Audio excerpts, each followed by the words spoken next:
Nasreddin és tot un personatge mític de la tradició popular sufí i no era de pego. Es tracta d'una mena d'antiheroi de l'Islam que va viure a la península d'Anatòlia, actual Turquia, durant l'edat mitjana. Era molt conegut per les seues històries en forma de faula on es barreja l'humor amb l'absurd i la quotidianitat. De fet, el mateix Jaume I, pocs anys abans de la seva mort a la creu coberta d'Alzira, com no, va fer vindre Nasreddin per a conèixer-lo.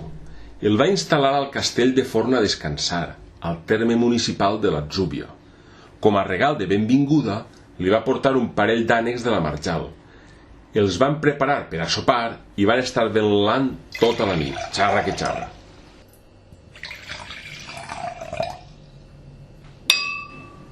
Al cap d'uns dies, el capità del castell d'Eden i la seva dona van anar a veure Nasreddin, que els va convidar en agraïment al rei Jaume I, que li havia regalat 2 ànecs, i van quedar tots molt contents.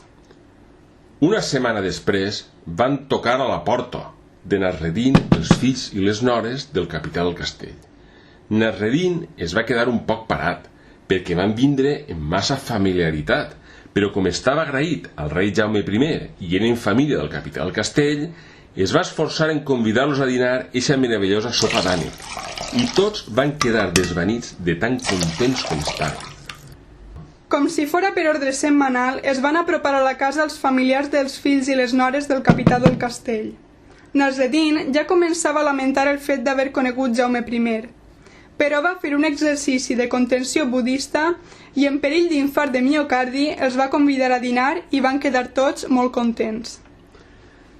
Tanmateix, eixa cadència setmanal de visites i visites i visites a menjar gratuïtament turmentava el mític personatge i, com era previsible, amb una matemàtica periodicitat, es van personar en aquesta ocasió veïns i veïnes dels fills i nores del capità del castell.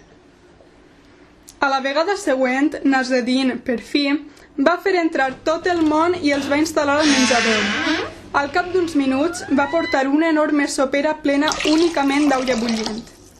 Va servir els plats ben caramullats a tots els convidats.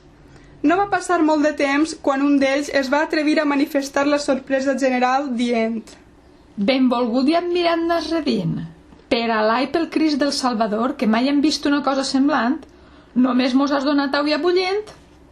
Aleshores, ell va respondre amb gran tranquil·litat i solemnitat: Benvolguts veïns i veïnes dels fills i de les nores del capità del castell de Forna. Això no és aigua? I la sopa d'ànec, de la sopa d'ànec, de la sopa d'ànec, de la sopa d'ànec, de la sopa d'ànec, de la sopa d'ànec, d'aquests 2 animals que em va regalar el rei Jaume I, i estic molt content i molt agraït.